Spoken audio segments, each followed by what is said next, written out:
Just sign the papers, Naomi. 15 years together and this is how you end our marriage? Silence is kinder than the truth. Marcus, look at me. Just look at me and tell me what I did wrong. You didn't do anything wrong, Naomi. That's the problem. What do you mean? You did everything right and it still wasn't enough. Then why won't you fight for us? There hasn't been an us for a long time. I'm not signing this without an explanation. Then don't sign it. What? It won't matter. I'm recording this! What is it? What's going on? Something's happening on the street.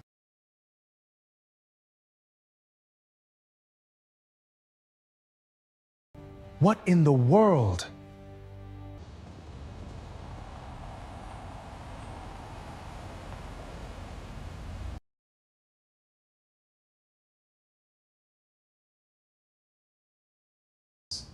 Naomi, do you know her?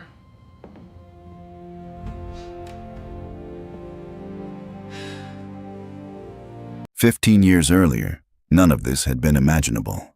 Back then, Marcus Brooks was a law student surviving on ramen noodles and borrowed textbooks, and Naomi was the woman who believed in him before he believed in himself. You're going to be somebody one day, Marcus. I can feel it. With what money, Naomi? I can barely afford next semester's tuition. Then we'll find it. I'll work more hours. I'll figure it out. I always do." And she did. She worked double shifts at the hospital where she trained as a nurse. She sold the pearl earrings her mother left her. She refinanced her late grandmother's house without telling him how much it hurt to sign that paperwork. She postponed a surgery she needed for her knee because the money had to go toward his bar exam prep course instead. "Naomi, you don't have to do this." "Yes, I do. Because I believe in us. I believe in you." He passed the bar on his second attempt. She cried harder than he did. She threw him a small party in their cramped apartment with a store-bought cake and a handful of friends, and he stood up in front of everyone and said the words she would replay in her mind for years afterward. "This woman gave up everything so I could have a future. Whatever I become, it belongs to her too." She believed him. For a while, it seemed true. He got a position at a mid-sized firm, then a bigger one, then his own name on the letterhead. Naomi kept working, kept supporting, kept believing that every sacrifice was an investment in something they were building together. But somewhere along the way, the trajectory of his life began to outpace the space he made for her in it. "Marcus, are you coming to dinner tonight? I made your favorite." "Can't. Client dinner. Big case." "You said that yesterday, too." "Because it's true every day, Naomi. This is what building something looks like." Slowly, the dinners disappeared. Then the conversations. Then the small touches, the good morning kisses, the moments where he used to reach for her hand without thinking. He introduced her less at events. Then, not at all. And one evening, at a charity gala she had spent weeks preparing for, she watched him walk in with his arm resting comfortably around another woman's waist. "Marcus, who is that?" "That's Vanessa. She's my business consultant. She's helping me with the Kingston litigation account." "Since when do consultants hold your hand? Don't make this into something it isn't." But it already was something. Everyone in that room could see it, except for a long time. Naomi refused to let herself. Vanessa Cole was polished the way expensive things are polished, flawlessly, deliberately, with a kind of confidence that came from never once being told no. She didn't raise her voice. She didn't need to. Her cruelty came dressed in silk and delivered with a smile. "Naomi, darling, I didn't realize you'd still be living here," Vanessa said one evening, standing in the kitchen Naomi had cooked in for over a decade, holding a glass of wine like she already owned the house. "It's still my home, Vanessa. For now, I suppose." Marcus said nothing. He never said anything anymore. Silence had become his weapon of choice, and he wielded it with surgical precision. He changed the passwords to their joint accounts without telling her. He stopped wearing his wedding ring, claiming it irritated his skin. He moved into the guest bedroom, claiming he worked late and didn't want to disturb her, though she noticed he never once looked disturbed when Vanessa's name lit up his phone at midnight. "Marcus, our anniversary is next week." "Is it?" "You know it is. You've known me for 15 years. Things have been busy, Naomi. I'll make it up to you. He never did. Their friends noticed first. Then the neighbors. Then, painfully, Naomi began to notice too. Not because anyone told her outright, but because of the accumulation of small absences. The way people's eyes would soften with pity whenever her name came up. "Naomi, honey, are you doing okay?" her friend Renee asked one afternoon over coffee. "I'm fine. Why wouldn't I be?" "No reason. I heard some things." "What things?" Renee hesitated, stirring her coffee longer than necessary. "Never mind. Forget I said anything." But Naomi couldn't forget. She called Renee back that same night, sitting alone in her car outside a pharmacy, unwilling to let Marcus hear the tremble in her voice. "Renee, tell me. Whatever it is, I need to hear it." "Naomi, I don't want to be the one who... Please, I'm begging you." Renee sighed heavily on the other end of the line. "People have seen him with her, at restaurants, at the Kingston litigation launch party last month, holding hands, Naomi. Not shaking hands, holding them." Naomi closed her eyes, gripping the steering wheel until her knuckles ached. "How long have you known?" "A few weeks. I kept hoping it would stop on its own. I kept hoping I was wrong." "You're not wrong," Naomi said quietly. "I've felt it for months. I just didn't want to believe it had a name." "What are you going to do?" "I don't know yet. I built my whole life around that man, Renee. I don't know how to build a different one. You built your life around yourself first, Naomi. He just happened to benefit from it. Don't forget that." That night she lay awake beside a husband who slept like a man with nothing to confess, and she began to wonder if the woman she used to be, the one who believed sacrifice always led somewhere good, had been foolish all along. The final blow came on a Tuesday evening in early spring. Marcus walked into the living room holding a manila folder, his expression as flat as a closed door. "We need to talk." "About what?" He set the folder down on the coffee table without ceremony. "It's over, Naomi." She stared at the papers. "Divorce." In bold, cold letters at the top of the page. "Marcus, what is this?" "It's exactly what it looks like. You don't get to just decide this alone. 15 years, Marcus. 15 years, and you're handing me a folder like I'm a case file you're closing. There's nothing left to discuss." "There's everything left to discuss. Talk to me. Tell me what happened to us. Tell me what I did that made you stop loving me." "You didn't do anything, Naomi. I already told you that." "Then why? Why won't you even give me a reason?" He turned toward the window, his jaw tight, his voice quiet in a way that felt more brutal than shouting ever could. "Because some truths aren't kind, Naomi, and I'd rather you hate the silence than hate me." She didn't sign the papers that night. She simply sat on the floor of their bedroom, staring at the folder, waiting for an explanation that would never come. 2 days later, she discovered that every joint account had been quietly emptied. The investment portfolio she had contributed to for over a decade had been restructured entirely into Marcus's name. The house, the one she had helped furnish room by room, had been refinanced without her knowledge. Her name stripped from the deed through paperwork she had never seen, buried in the fine print of documents she had trusted him to handle. "Marcus, where is the money? Where is everything we built?" "It was never really ours, Naomi. It was mine. You just helped." "I helped. I sacrificed my life for you. And I've compensated you generously for that sacrifice. You'll receive a settlement. Consider it a severance." The word landed like a slap.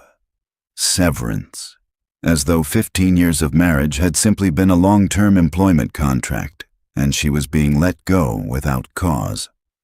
Vanessa moved into the mansion before Naomi had even packed her first box. "I hope you don't mind if I make a few changes," Vanessa said, standing in the middle of the living room with a decorator trailing behind her, gesturing at the family portraits lining the hallway wall. "These photographs feel a bit outdated." "Those are 15 years of memories, Vanessa." "Exactly my point."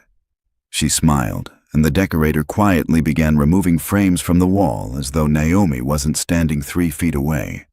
watching her entire history get boxed up like clutter. The chair Naomi's grandmother had given her, the one she used to sit in every morning with her coffee, disappeared into storage without a word of warning. Then came the dinner party. Marcus and Vanessa hosted a gathering for his business partners, an elegant affair with candlelight and expensive wine, and Naomi, still technically living in the house, still technically his wife, was expected to remain invisible. She wasn't given that mercy.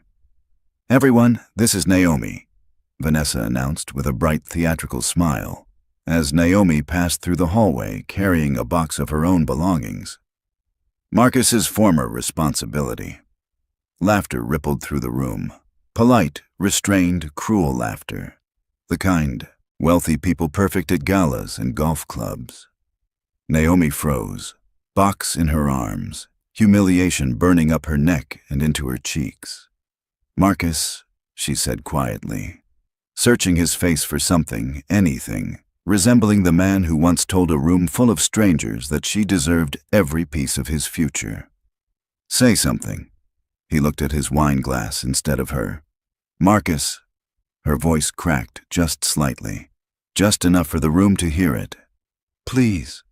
One of the guests, a younger associate from Marcus's firm, shifted uncomfortably in his seat. "Marcus, come on, man. That's not funny." "It was a joke," Vanessa said breezily, refilling her glass. "Naomi has always had trouble taking a joke." "It wasn't a joke," Naomi said, her voice steadier now, cutting through the room like a blade. "And everyone at this table knows it wasn't." The silence that followed was worse than any laughter could have been. Forks paused mid-air. Someone cleared their throat. Marcus finally looked up, but not at Naomi, at Vanessa, as though seeking permission for what to say next. He said nothing. She walked out of that room with her chin lifted, refusing to let a single tear fall until she reached the guest bedroom that used to be theirs, and only then did she allow herself to break, silently, into a pillow that no longer smelled like home. The next morning, Marcus found her in the kitchen, and for the first time in weeks, he actually looked at her. "You have 48 hours to be out, Naomi." "This was my home, too." "It's my house now, legally. You should have read the paperwork more carefully." She wanted to scream. She wanted to remind him of every sacrifice, every sold heirloom, every missed opportunity she had traded for his success. Instead, she simply nodded, walked upstairs, and began folding 15 years of her life into 2 suitcases. Rain began to fall outside, tapping softly against the window, as though even the sky understood what was happening inside that house. She had no idea that, across town, inside the glass tower of Kingston Global Headquarters, a man named Damian Kingston was standing in front of a wall of monitors, watching security footage of a quiet Atlanta neighborhood with an intensity that made his assistant nervous. "Sir, is everything all right?" Damian didn't answer immediately. He picked up his phone and dialed a number he rarely used outside of family emergencies. "Grandmother," he said when the line connected. "We found her." There was a long pause on the other end. Then a voice, aged but unmistakably strong, cracked slightly with emotion. After 12 years. Another pause. Then, quietly, resolutely, "Bring the cars around, Damian. It's time." The next morning, the quiet Atlanta neighborhood woke to the sound of engines. At first, it was one vehicle, distant and unremarkable. Then 5. Then 10. By the time the count reached 20 identical black SUVs rolling in perfect formation down the residential street. Half the neighborhood had gathered on their front lawns, phones raised, whispering to one another in confusion. "What is happening? Is that a motorcade? Look, there's a police escort." Marcus stood on his front porch in his robe, coffee mug in hand, watching the spectacle with the same casual curiosity as everyone else. He assumed the convoy belonged elsewhere, some celebrity visiting a neighboring estate, some politician passing through. He assumed wrong. Every single vehicle came to a stop directly in front of his house. "Marcus." "What's going on?" Vanessa asked, stepping out beside him, her voice suddenly less confident than usual. "I don't know," he admitted, setting his mug down slowly. Security personnel exited the vehicles first, moving with disciplined precision, forming a loose perimeter along the driveway. News helicopters, alerted by the sudden gathering of luxury vehicles and police escorts, began circling overhead. Neighbors filmed everything on their phones, sensing they were witnessing something they'd be talking about for years. Naomi stepped outside at that exact moment, 2 suitcases in hand, dressed simply, her eyes swollen from a sleepless night, completely unprepared for the scene unfolding on her front lawn. "Naomi Brooks?" one of the security officers asked, approaching her directly, ignoring Marcus entirely. "Yes, that's me. Please wait here, ma'am." Marcus stepped forward, confusion turning to irritation. "Excuse me, this is my property. Can someone explain what's happening?" No one answered him. Every eye, every camera, every ounce of attention in that driveway was fixed on Naomi. Then the rear door of the Rolls-Royce opened. Evelyn Kingston stepped out. Silver hair perfectly styled, a coat that shimmered faintly in the morning light, eyes that scanned the crowd until they landed on the one person who mattered. She began walking toward Naomi, her pace steady despite her age, her expression softening with every step. "Naomi," Evelyn said, her voice trembling slightly. "My Naomi." "I'm sorry," Naomi stammered, setting down her suitcases, utterly bewildered. "Do I know you?" Evelyn didn't answer with words.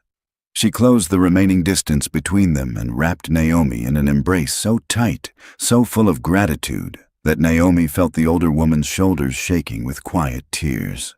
No cameras, no performance. Just 2 women standing in a driveway, one recognizing the other after 12 long years. "I've been looking for you," Evelyn whispered against her shoulder. "For 12 years." Marcus stood frozen on the porch, coffee forgotten, completely unable to process what he was witnessing. "Naomi. Who is this woman?" Naomi pulled back slightly, tears streaming down her own face now, still searching Evelyn's features for recognition that hovered just out of reach. "I don't understand. I don't know who you are." "You will," Evelyn said, gently cupping Naomi's face in both hands. "You will, my dear. Give me just a few minutes, and everything will make sense." Damien stepped out of the second SUV, tall, composed, dressed in a suit that fit like armor, and walked toward the 2 women with a folder tucked under his arm. "Grandmother," he said gently, "should we go inside, or would you prefer to speak here?" "Here is fine," Evelyn said, still holding Naomi's hands as though letting go might make her disappear again. "The whole neighborhood is already watching. Let them hear the truth too." Marcus finally found his voice, though it came out thinner than he intended. "Someone please explain what is going on. Right now." Evelyn turned to him for the first time, her warmth vanishing instantly, replaced by something cold and unreadable. "You must be Marcus." "I am? And you are?"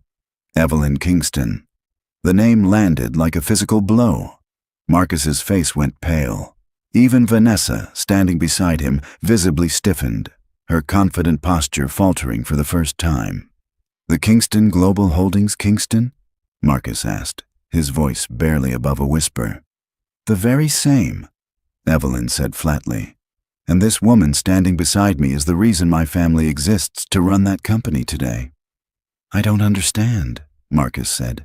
"Naomi has never mentioned any connection to your family." "Because she doesn't know," Evelyn said, turning back to Naomi with tenderness restored in her eyes. 12 years ago, Naomi, you worked the overnight shift at Ridgemont Rehabilitation Hospital." Naomi's breath caught. Yes, I did. There was a patient there, a difficult one, combative, frightened, a woman who refused every nurse assigned to her, who screamed at anyone who tried to touch her, who most of the staff eventually requested to be transferred away from. Naomi's eyes widened slowly as pieces began to shift into place. "I remember her. She never told anyone her name." "Because I couldn't," Evelyn said, her voice cracking. I had survived a kidnapping attempt. My family hid me under a false identity while we healed, while we investigated who was responsible, while we tried to determine who inside our own circle could be trusted. I was terrified of everyone. I trusted no one. Except you, Damien added quietly, looking at Naomi with something like reverence. She trusted you. Naomi pressed a hand to her mouth, memories flooding back in vivid, aching clarity. You used to cry at night. I would sit with you and read to you, just so you wouldn't feel so alone. You brushed my hair, Evelyn said, tears falling freely now. You held my hand during the physical therapy sessions that hurt so badly I wanted to give up. You never once asked who I was, or why security guards lingered outside my door, or why my family visited in secret in the middle of the night, disguised so no one would recognize them. I didn't need to know who you were, Naomi said softly. You needed kindness. That was enough for me. I offered you money, Evelyn continued. You refused it. I offered you jewelry, a car, anything you wanted. You refused every single time. It felt wrong to accept payment for simply caring about another human being, Naomi said, her voice trembling with the memory. Do you remember what you said to me the night I finally broke down and asked why you stayed when everyone else requested to leave? Naomi shook her head slowly. Evelyn's voice steadied, carrying the weight of 12 years of gratitude. You said, everyone deserves kindness, especially when nobody is watching. The words settled over the driveway like a held breath. I never forgot that sentence, Evelyn said. Not once, in 12 years. I searched for you after I recovered. My family relocated you unknowingly when they closed that wing of the hospital for renovations, and by the time I was strong enough to look for you myself, you had already left the state to be with him. She glanced briefly, coldly, toward Marcus. It took my team years to trace your name through marriage records, employment history, and address changes. We found you 3 days ago. 3 days, Damien confirmed. And when we discovered what was happening in this house, the divorce, the erased accounts, the plan to remove you with nothing, Grandmother insisted we come immediately. Marcus stepped forward, panic finally breaking through his composed exterior. Wait, this is absurd. You're telling me my wife nursed a billionaire back to health over a decade ago, and now you've shown up with an entire convoy because of some sentimental debt. It's not a debt of sentiment, Mr. Brooks, Damien said coolly, opening the folder tucked under his arm. It's a debt of substance. Damien held up a set of documents, his tone shifting from warmth into something precise and businesslike. There's more to this story than kindness, Mrs. Brooks. Something you don't know. What do you mean? Naomi asked, her voice unsteady. 12 years ago, around the same time you were caring for my grandmother, your grandmother, Ruth Ellison, sold a parcel of industrial land here in Georgia. Do you remember that? Naomi frowned, searching her memory. Vaguely. I remember she needed money quickly. Marcus's tuition, his bar exam fees. She sold some old land she inherited to help cover costs. I always felt guilty about that. That land, Damien continued, was sold significantly below its actual market value, under pressure, with incomplete disclosure about its true worth. Kingston Global later acquired the surrounding properties as part of a larger industrial development. During a routine audit of historic land acquisitions in the region last year, our legal team discovered irregularities in that original sale. What kind of irregularities? Marcus asked sharply, his lawyer instincts flaring despite his obvious panic. The kind that suggest your grandmother-in-law was taken advantage of by the brokers involved, Mr. Brooks, Damien said evenly. Deliberately undervalued appraisals, rushed paperwork, pressure tactics aimed at a grieving, financially desperate elderly woman trying to save her granddaughter's future. Naomi's hand flew to her chest. My grandmother was cheated? She was, Damien confirmed gently. And although Kingston Global bears no direct legal liability for a transaction conducted decades before we acquired the surrounding land, My grandmother insisted on correcting the injustice the moment it came to light. It's simply who she is. There is a moral debt where there is no legal one, Evelyn said firmly. I don't build an empire on land taken unfairly from a woman who spent her final years sacrificing everything for her granddaughter's happiness. Damien turned the folder toward Naomi, revealing pages of dense legal language that meant little to her in the moment beyond the numbers attached to them. We're offering full restitution for the undervalued sale, adjusted with appropriate interest and appreciation over 12 years. In addition, in recognition of the kindness you showed my grandmother when she needed it most, Kingston Global is offering you equity in the company, along with a leadership position within our newly established community investment division. I don't understand, Naomi whispered, staring at the numbers. This is hundreds of millions of dollars. It is, Damien confirmed simply. Marcus's face had gone from pale to ashen. This isn't real.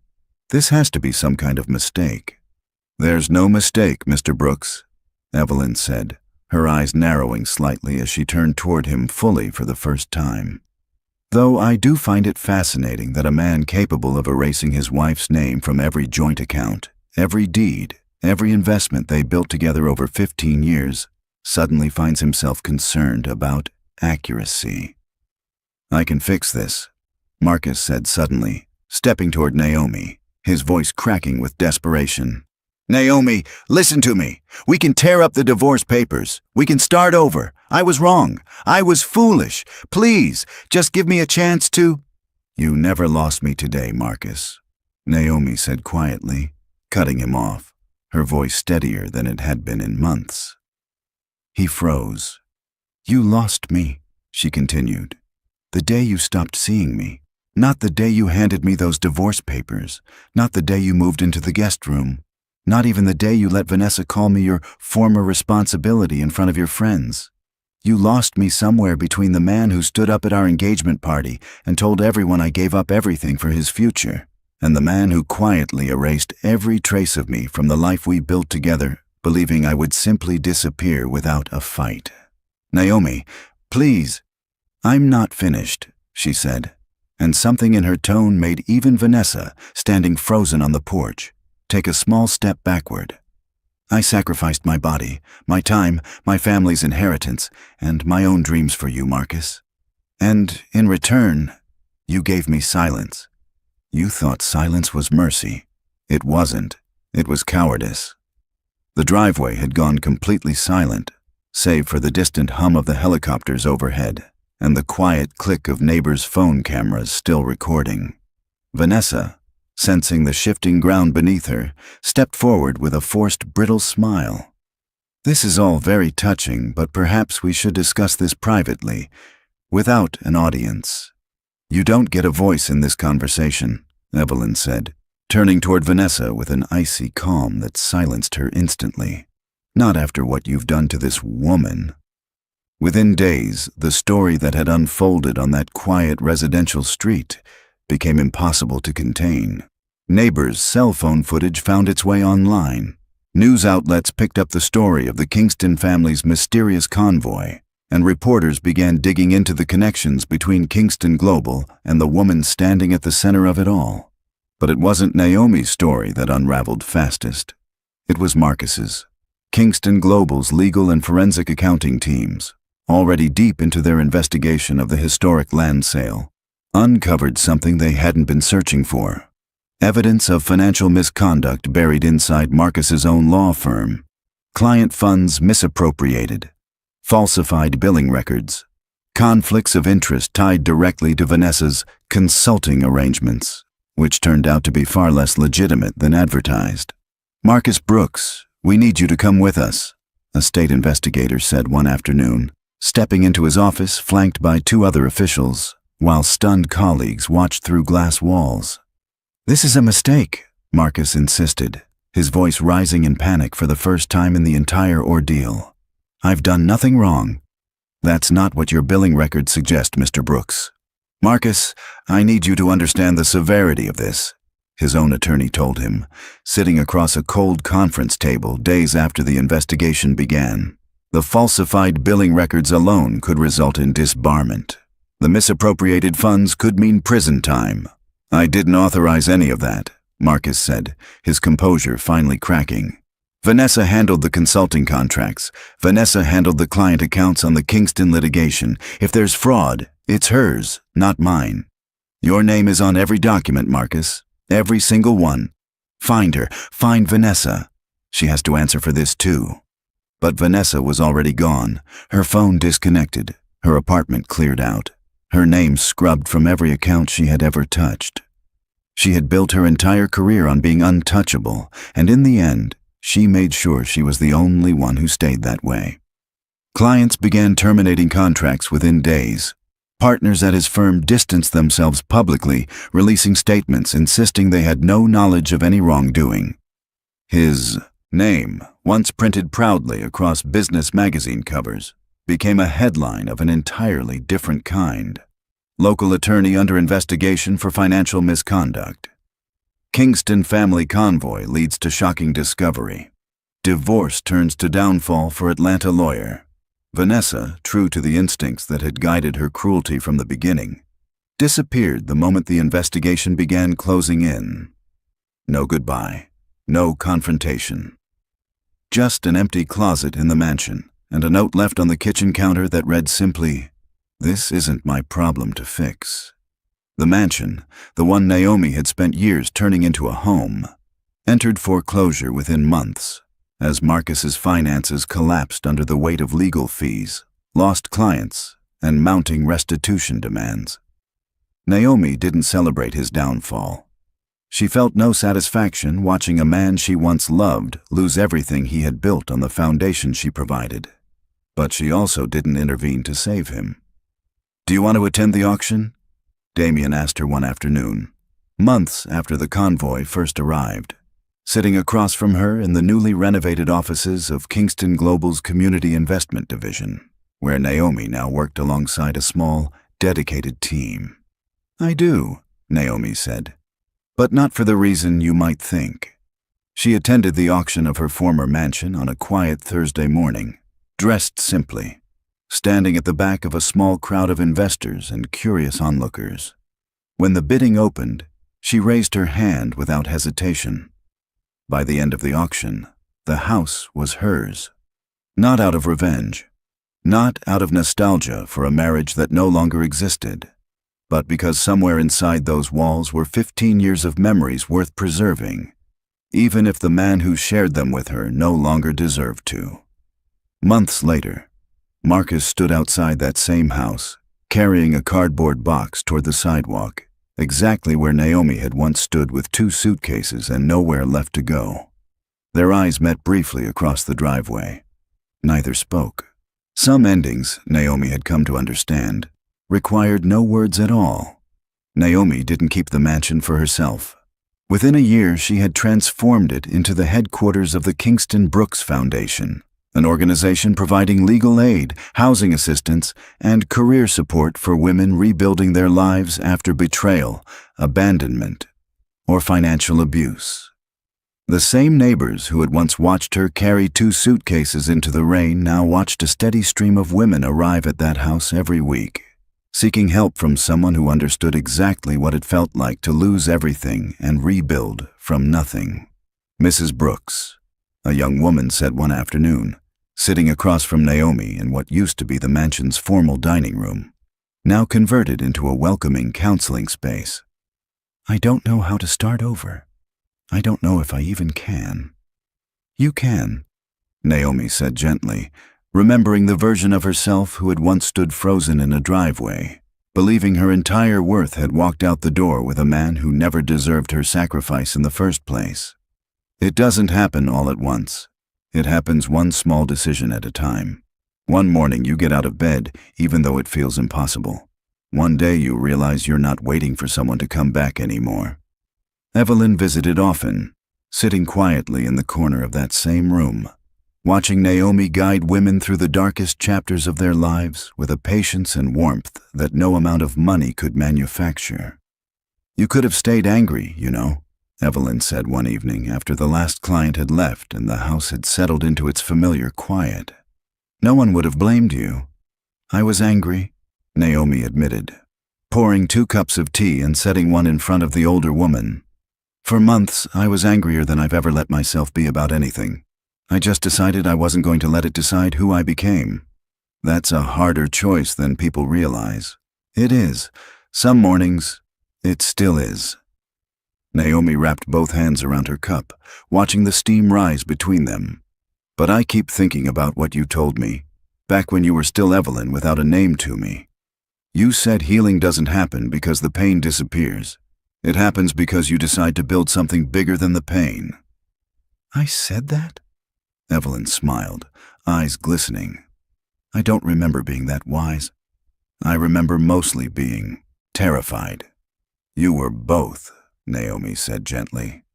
Most strong people are. Evelyn reached across the table and took her hand, the same way she had that first morning in the driveway. 12 years of gratitude compressed into a single touch. Damien tells me the foundation has helped over 200 women this year alone. 211, Naomi corrected softly. I keep count. Of course you do. Evelyn laughed, a warm, genuine sound. You always did keep track of the people other people forgot to count. You never became rich because of luck, Naomi, Evelyn said one evening, as the two of them sat together on the porch, watching the sun set behind a neighborhood that had once pitied the woman who lived there. You became rich because kindness leaves fingerprints long after people forget your name.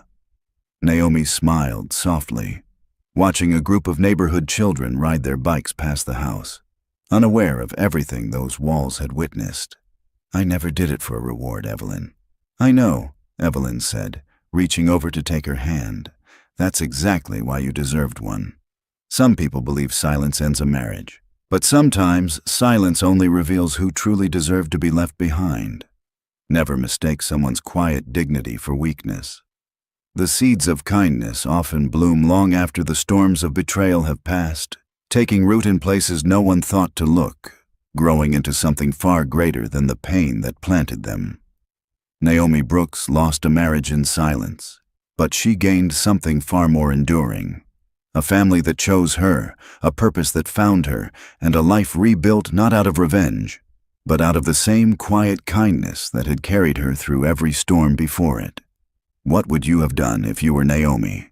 Would you have forgiven Marcus or walked away forever without looking back?